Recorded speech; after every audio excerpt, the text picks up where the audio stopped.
Go back Chuppu বিক্ষোভের মধ্যেই ভাষা শহীদদের শ্রদ্ধা জানালেন রাষ্ট্রপতি। নির্বাচনের আগে সংস্কারের প্রয়োজন নেই বললেন জিএম কাদের। সিরাজগঞ্জ বাসের ধাক্কায় দুমড়ে মুচড়ে গেল অটোরিকশা, নিহত 2। এবং সর্বশেষ জানাবো, আওয়ামী লীগকে নিষিদ্ধ হচ্ছে। শুনছিলেন সংবাদ শিরোনাম, এবারে বিস্তারিত। গো ব্যাক চুপ্পু বিক্ষোভের মধ্যেই ভাষা শহীদদের শ্রদ্ধা জানালেন রাষ্ট্রপতি। রাষ্ট্রপতি বিরোধী বিক্ষোভের মধ্যে মহান শহীদ দিবস ও আন্তর্জাতিক মাতৃভাষা দিবস উপলক্ষে রাষ্ট্রপতি মোহাম্মদ শাহাবুদ্দিন ভাষা আন্দোলনের বীর শহীদদের প্রতি শ্রদ্ধা নিবেদন করেছেন। আজ শুক্রবার দিবাগত রাত 12টা 1 মিনিটে কেন্দ্রীয় শহীদ মিনারে পুষ্পস্তবক অর্পণ করেন তিনি। ঘড়ির কাঁটার রাত 12টা বাজার 1 মিনিট আগে রাষ্ট্রপতি মোহাম্মদ শাহাবুদ্দিন শহীদ মিনার প্রাঙ্গণে পৌঁছান। তাকে অভ্যর্থনা জানান ঢাকা বিশ্ববিদ্যালয়ের উপাচার্য অধ্যাপক ডক্টর নিয়াজ আহমেদ। এদিকে কড়া নিরাপত্তায় রাষ্ট্রপতির গাড়িবহর শহীদ মিনার এলাকায় আসার পরপরই উপস্থিত শিক্ষার্থী জনতা বিক্ষোভ শুরু করেন। এ সময় গো ব্যাক চুপ্পু স্লোগান দেওয়া শুরু করেন তারা। বিক্ষোভকারীদের অভিযোগ, জুলাই গণহত্যাকারী সাবেক প্রধানমন্ত্রী শেখ হাসিনার দোসর রাষ্ট্রপতি মোহাম্মদ শাহাবুদ্দিন চুপ্পু স্বৈরাচার হাসিনার সকল অবৈধ ও বেআইনি কাজকে অনুমোদন করে জুলাই গণহত্যার সুযোগ তৈরি করে দিয়েছেন তিনি। এমনকি জুলাই বিপ্লবে শেখ হাসিনার হাজারো ছাত্র জনতার হত্যাকাণ্ডের অন্যতম কুশীলব তিনি। বিপ্লবী ছাত্র পরিষদের আহ্বায়ক আব্দুল ওয়াহেদ বলেন, চুপ্পুর সামনে পদত্যাগ করে বিচারের মুখোমুখি হওয়া ছাড়া আর কোনো উপায় নেই। এই চুপ্পু 2024 সালে জানুয়ারি প্রহসনের নির্বাচনকে বৈধতা দিয়ে ফ্যাসিস্ট হাসিনা সরকারকে শপথ পড়িয়ে তার সব অবৈধ ও বেআইনি কাজকে অনুমোদন দিয়েছিল। এমনকি শেখ হাসিনার পক্ষ নিয়ে জুলাই বিপ্লবের দেশে গণহত্যার সুযোগ তৈরি দিয়েছেন। এই চুপ্পু শহীদ মিনারে এসে শ্রদ্ধা জানানো ভণ্ডামি ছাড়া আর কিছুই না। নির্বাচনের আগে সংস্কারের প্রয়োজন নেই বললেন জিএম কাদের। জাতীয় পার্টির চেয়ারম্যান গোলাম মোহাম্মদ কাদের বলেছেন, নির্বাচনের আগে কোনো সংস্কারের প্রয়োজন নেই, এসব নির্বাচিত সরকারের কাজ। তিনি বলেন, নির্বাচনের পর যারা আসবেন তারাই সংস্কার করবেন, এখনই সংস্কারের হাত না দেওয়া ভালো। জিএম কাদের বলেন, এই সরকারের প্রতি জনগণের আস্থা নেই। এই সরকার নিরপেক্ষ কিনা এটা নিয়ে মানুষের মনে সন্দেহ দেখা দিয়েছে। এই সরকার বৈষম্য করতে, স্থিতিশীলতা চাইলে সকলকে নির্বাচনে অংশগ্রহণ করার সুযোগ দিতে হবে। তিনি বলেন, দোষী অভিযোগ করলেই সে দোষী হয় না, সব দলকেই জনগণের সামনে রাজনীতি করতে দেওয়া উচিত।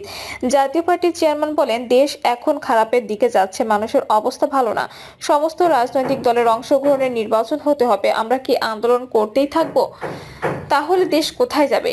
নির্বাচন অংশগ্রহণ নিয়ে তিনি বলেন, পরিস্থিতির উপর নির্ভর করবে আমরা নির্বাচনে অংশগ্রহণ করব কিনা। সিরাজগঞ্জ বাসের ধাক্কায় দুমড়ে মুচড়ে গেল অটোরিকশা, নিহত 2। সিরাজগঞ্জের উল্লাপাড়ায় বাসের ধাক্কায় ব্যাটারি চালিত অটোরিকশা 2 যাত্রী নিহত হয়েছেন। এতে গুরুতর আহত হয়েছেন আরো একজন।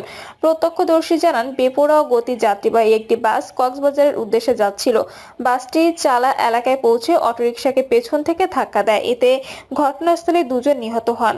হাটি কুমরুল হাইওয়ে থানার ভারপ্রাপ্ত কর্মকর্তা আব্দুর রৌফ জানান, এই ঘটনায় বাস চালককে আটক করা হয়েছে।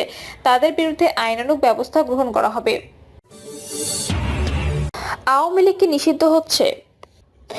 বড় বিপর্যয়ের মুখে পড়েছে 81 বছরের পুরনো দল বাংলাদেশ আওয়ামী লীগ।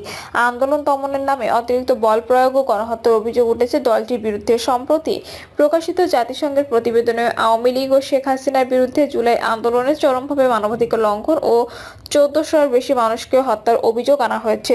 ফলে দলটিকে নিষিদ্ধ করার দাবি ক্রমেই জোরালো হচ্ছে। দলের সভানেত্রী শেখ হাসিনা ক্ষমতাচ্যুত হয়ে পালিয়ে ভারতে অবস্থান করছেন। একই সঙ্গে গণহত্যার অভিযোগ নিয়ে দলটির প্রথম সারির বেশিরভাগ নেতা দেশ বিদেশে পালিয়ে বেড়াচ্ছেন। অনেকে পালাতে না পেরে এরই মধ্যে গ্রেপ্তার হয়ে কারাবন্দী। এ অবস্থায় ফ্যাসিবাদ বিরোধী ও বৈষম্য বিরোধী আন্দোলনের নেতৃত্ব দানকারী সহ বিভিন্ন মহল থেকে আওয়ামী লীগকে নিষিদ্ধ করার দাবি ওঠে। তাদের অভিযোগ, গণহত্যার পর কোনো দলের রাজনীতি করার অধিকার থাকে না। বিশেষ করে সম্প্রতি ভারত থেকে অনলাইন মাধ্যমে নেতাকর্মীদের উদ্দেশ্যে শেখ হাসিনা উস্কানিমূলক বক্তব্য প্রচারের পর সে দাবি জোরালো হয়ে ওঠে। তবে দেশের রাজনৈতিক দলগুলো অফিসিয়ালি এ বিষয়ে তাদের অবস্থান স্পষ্ট করেনি। তাদের সবচেয়ে বড় রাজনৈতিক দল বিএনপির পক্ষ থেকে বলা হচ্ছে, জনগণই এ বিষয়ে সিদ্ধান্ত নেবে। এদিকে চিফ প্রসিকিউটর বলছেন, কোনো দল নিষিদ্ধ হবে কিনা বা কোনো দলের বিচার হবে কিনা সেটা রাষ্ট্রীয় সিদ্ধান্তের ব্যাপার। অন্যদিকে আইনজীবীরা বলছেন, বিচার বিশ্লেষণ করে এ বিষয়ে সিদ্ধান্ত নিতে হবে। পাকিস্তান আমলে অধিকার আদায়ের সব আন্দোলনের নেতৃত্ব দিয়েছিল আওয়ামী লীগ। বাংলাদেশের অভ্যুদয়ের পরও বিভিন্ন গণ আন্দোলনে সামিল ছিল দলটি। 1975 সালে 24শে ফেব্রুয়ারি বাকশাল প্রতিষ্ঠার মাধ্যমে আওয়ামী লীগকে বিলুপ্ত করে দেন শেখ মুজিবুর রহমান। পরে জিয়াউর রহমানের আমলে আওয়ামী লীগ নতুন করে নিবন্ধন পায়। 2024 আন্দোলন ও শেখ হাসিনা সরকারের পতন। 1975 সালের পর 1996 সালে শেখ হাসিনার নেতৃত্বে ক্ষমতায় আসে আওয়ামী লীগ। পরবর্তীতে 2008 সালে 29 ডিসেম্বর নবম জাতীয় সংসদ নির্বাচনে ফের শেখ হাসিনার নেতৃত্বে ক্ষমতার মসনদে বসে আওয়ামী লীগ। কিন্তু পরবর্তী 3 নির্বাচনে নজিরবিহীন অনিয়ম করে দলটির নেতৃত্বাধীন সরকার 2014 সালে বিনা ভোটে, 2018 সালে রাতের ভোটে এবং 2024 সালে বিরোধী জোটবিহীন নির্বাচন সম্পন্ন করা হয়। শুধু নির্বাচন নিয়েই নয়, সাংবিধানিক প্রতিষ্ঠান ধ্বংস, ব্যাংক লুট, অর্থ পাচার, গুম খুন, বৈষম্য সহ নানান অভিযোগ ওঠে দলটির বিরুদ্ধে। এর মধ্যে কোটা নিয়ে একটি রায়কে কেন্দ্রে গত বছরের মাঝামাঝিতে ছাত্রদলের নেতৃত্বে আন্দোলন গড়ে ওঠে। ওই আন্দোলনে গণহত্যা চালানোর দায় মাথায় নিয়ে 5ই আগস্ট ভারতে পালিয়ে যান শেখ হাসিনা। অধ্যাপক ডক্টর মোহাম্মদ ইউনূসের নেতৃত্বে গঠিত হয় অন্তর্বর্তী সরকার। ওই সরকারের অনুরোধে জাতিসংঘের পক্ষ থেকে ঘটনার অনুসন্ধান করা হয়। সেই অনুসন্ধানে আন্দোলন ছাত্র জনতার উপর শেখ হাসিনা সরকারের নৃশংসতা উঠে আসে। তার আগে 23 অক্টোবর তাদের ভ্রাতৃপ্রতিম সংগঠন বাংলাদেশ ছাত্রলীগকে নিষিদ্ধ করে।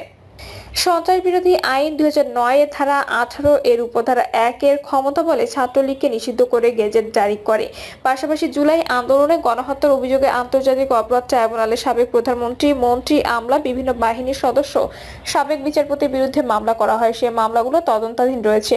এ অবস্থায় আন্দোলনের নেতৃত্বদানকারী বৈষম্য বিরোধী ছাত্র আন্দোলনে আওয়ামী লীগ নিষেধের দাবি তোলে। বৈষম্য বিরোধী দাবি সম্প্রতি আওয়ামী লীগ ও ছাত্রলীগের অফিসিয়াল ফেসবুক পেজ ও ইউটিউবে ছাত্র সমাজের উদ্দেশ্যে সরাসরি বক্তব্য দেন শেখ হাসিনা। তার ওই বক্তব্য দেওয়াকে কেন্দ্র করে বৈষম্য বিরোধী ছাত্র আন্দোলনের আহ্বানে ধানমন্ত্রী 32 নম্বরে বঙ্গবন্ধু শেখ মুজিবুর রহমানের বাড়ি প্রায় গুড়িয়ে দেওয়া হয়।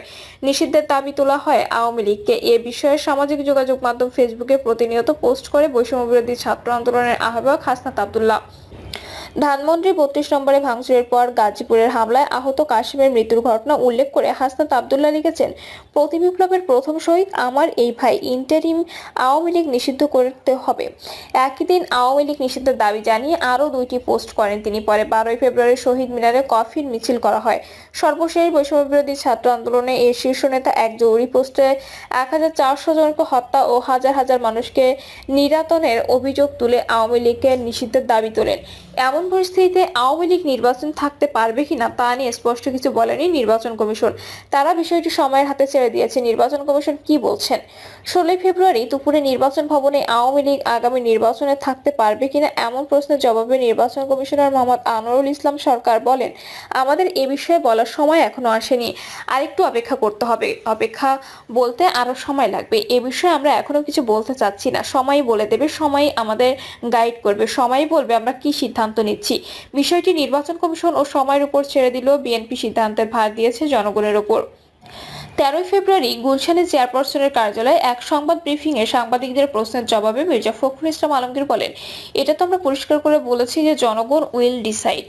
আমরা পক্ষ বিপক্ষ থাকা ইমমেটেরিয়াল, পিপলস উইল ডিসাইড। নিষিদ্ধের আগে বিশ্লেষণ করতে হবে। আইনজীবী সুপ্রিম কোর্টের জ্যেষ্ঠ আইনজীবী মঞ্জিল মোর্শেদ দল নিষিদ্ধ সরকারের একটি ক্ষমতায় আছে, সেই ক্ষমতা প্রয়োগ করে জামায়াত ইসলামীকে নিষিদ্ধ করা হয়েছে। যেদিন নিষিদ্ধ ওদিন বলেছিলাম যে অভিযোগ নিষিদ্ধ করা যায়, সেটা প্রমাণ করা খুব কঠিন। দল নিষিদ্ধ করতে হলে রাষ্ট্র সার্বভৌমত্ব বিরোধী বিভিন্ন কর্মকাণ্ডের সঙ্গে জড়িত, সেটা প্রমাণ করতে হবে। এটা জামায়াত ইসলামীকে করলো, কিন্তু করার কয়েকদিনের মধ্যে অনেক ঘটনা ঘটে গেল এবং সরকারের পতন হয়ে গেল। এটা হলো একটা প্রেক্ষাপট। এখন একটা আলোচনা হলো, যারা অভ্যুত্থান করে ক্ষমতা এসেছে তাদের কিছু কিছু বলতে চাচ্ছেন এটা নিষিদ্ধ করা হোক, তারা আর রাজনীতি করতে পারবে না। আমি মনে করি এগুলো পলিটিক্যাল বক্তব্য। সংবিধানে বলা আছে রাজনীতি করা মৌলিক অধিকার, কোনো সিদ্ধান্ত মৌলিক অধিকার পরিপন্থী হওয়া যাবে না। সংবিধান হলো প্রধান আইন, সংবিধান পরিপন্থী কিছু করতে পারবেন না। নিষিদ্ধ করতে হলে আইনগত প্রক্রিয়ার মধ্য দিয়ে আসতে হবে, সেটি কতটুকু বাস্তবতা আছে তা বিশ্লেষণ করতে হবে। অতীতের অভিজ্ঞতা নিয়ে আইনজীবী মঞ্জিল মোর্শেদ বলেন, পাকিস্তান আমলে দেখেছি দল করতে না পারলে তখন তারা আন্ডারগ্রাউন্ডে চলে যায়। স্বাধীনতার পরে সর্বহারা পার্টি দেখেছি নিষিদ্ধ ছিল। সবকিছু থেকে সিদ্ধান্ত নিতে হবে। অপরাধ করবেন, বিচার হবে। সেটা ব্যক্তি হতে পারে, নারী হতে পারে, সাবেক প্রধানমন্ত্রী হতে পারে, তাতে কিছু যায় আসে না, কিন্তু দল তো অন্য জিনিস। চিফ প্রসিকিউটর জাতিসংঘের প্রতিবেদনে ব্যাখ্যা দিতে গিয়ে চিফ প্রসিকিউটর মোহাম্মদ তাজুল ইসলাম রাজনৈতিক দল নিয়ে বলেন, রাজনৈতিক দলকে নিষিদ্ধ করা হবে কি হবে না এটা রাষ্ট্রের সিদ্ধান্তের ব্যাপার। তবে দলগতভাবে অপরাধের প্রমাণ পাওয়া গেলে সেই দল বা সংগঠনের বিরুদ্ধে অপরাধের প্রমাণ পাওয়া গেলে সেই দল বা সংগঠনের বিরুদ্ধে ব্যবস্থা নেওয়ার সুযোগ আমাদের আইনে আছে। সেক্ষেত্রে দলের বিরুদ্ধে আনুষ্ঠানিক তদন্ত শুরু করা বা অভিযোগ নিয়ে কাজ করার সুযোগ আছে। সেটা ভবিষ্যতে করা হবে কিনা আমরা এখনো সিদ্ধান্ত নিইনি। তবে অভিযোগ, তথ্য, প্রমাণাদি বিদ্যমান আছে। প্রয়োজন হলে সে ব্যাপারে পদক্ষেপ গ্রহণ করা হতে পারে, বাট এটার পেছনে রাষ্ট্রের একটা সিদ্ধান্তের প্রয়োজন হবে।